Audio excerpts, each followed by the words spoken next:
Welcome to Dr. T Time.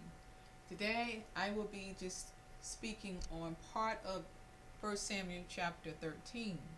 We start off with the Philistines in war against the Israelites.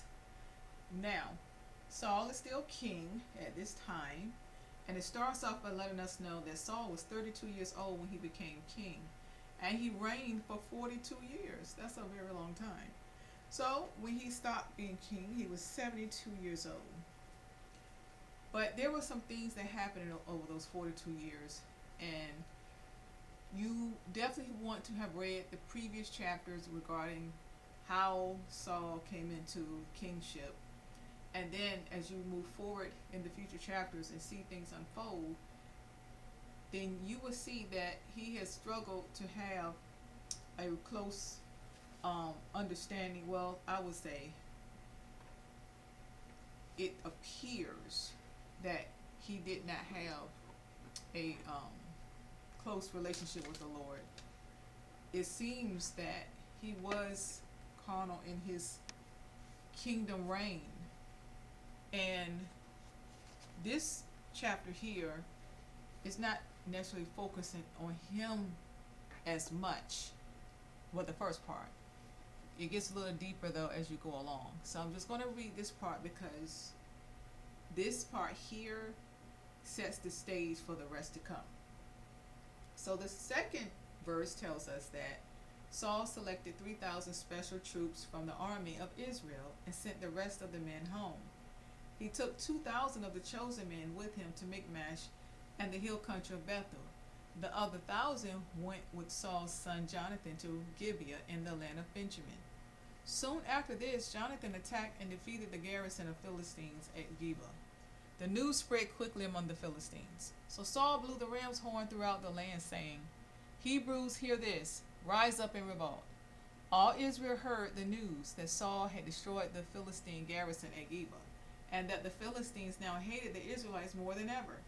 So the entire Israelite army was summoned to join Saul at Gilgal. The Philistines mustered a mighty army of 3,000 chariots, 6,000 charioteers, and as many warriors as the grains of sand on the seashore. They camped at Michmash, east of Bethaven. The men of Israel saw what a tight spot they were in, and because they were hard pressed by the enemy, they tried to hide in caves, thickets, rocks, holes, and cisterns. Some of them crossed the Jordan River and escaped into the land of Gad and Gilead. Now, this is heavy, because I want you to see what's going on. The Philistines were defeated by God using Saul's son Jonathan. Saul gets credit for this because he's the king. Saul did not personally go out to that area because his son, it tells us that his son went. Now, as you can see that the Philistines were very irritated by this. So they were so angry. They armed up, okay? And so they start coming for the Israelites again. And you see what happened. This time the Israelites felt like, it was too much. They could not bear it. So this is something I want you to be able to read and see what you understand from this. What does this tell you about the situation? This is the part where it's questionable. They just won a battle. And then, as you can see, they get concerned and they're running from the same people they defeated in one area.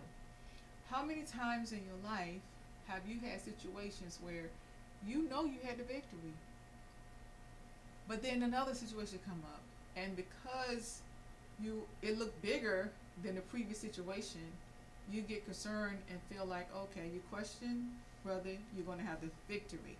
Well, this goes to show us where they were spiritually, and not judging them, of course, because when you put it in context of the time we're in as believers in Jesus, it is not uncommon to hear believers in Jesus have concerns that are very similar.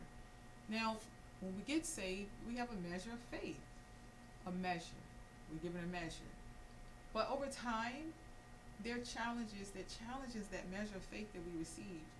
But that's why we have to continue to grow in our relationship with Jesus, grow in grace, and remember he did it before, he'll do it again.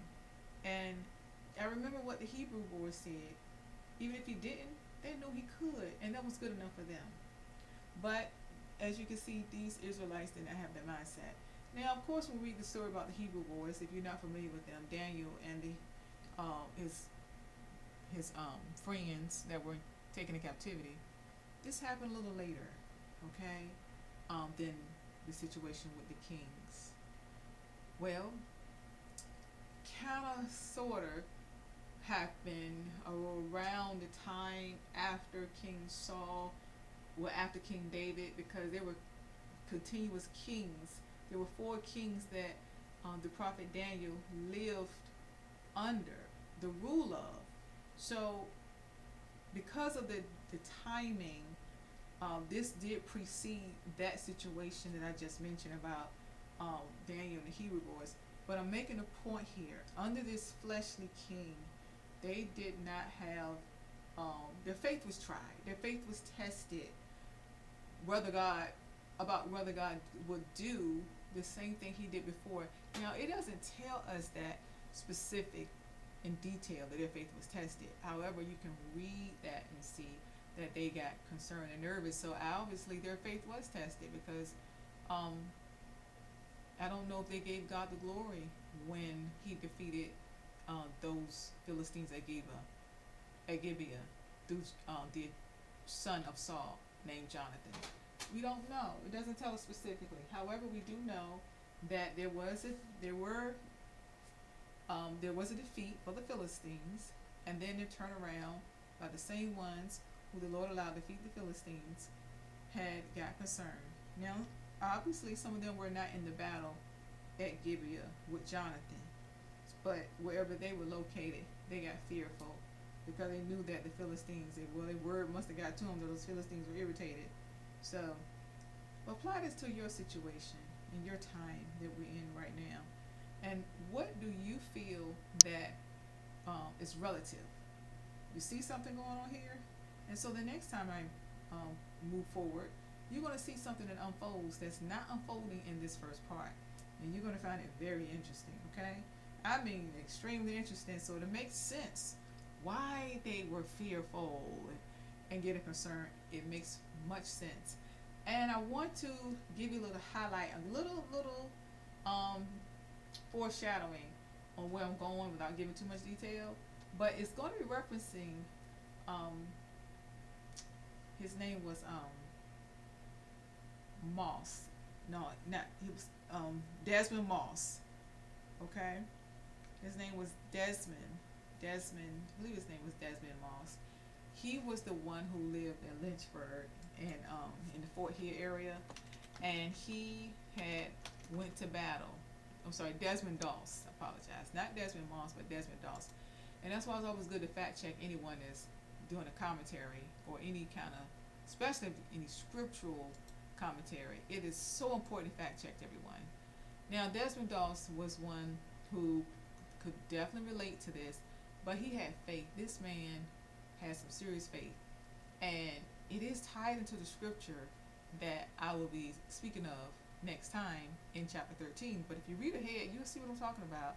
And I want to correlate that with, again, Desmond Doss, who lived in Lynchburg and was born and raised in Lynchburg, but he ended up going to war. And there's a movie about it, about his life and how he did what he needed to do when they went to war. And he was pretty much in the same situation as the children of Israel, but this man has some serious faith. Okay, so I'm going to stop right there and not give away too much. But until the next time you sit with me, stay focused. Enjoy your tea. See you next time.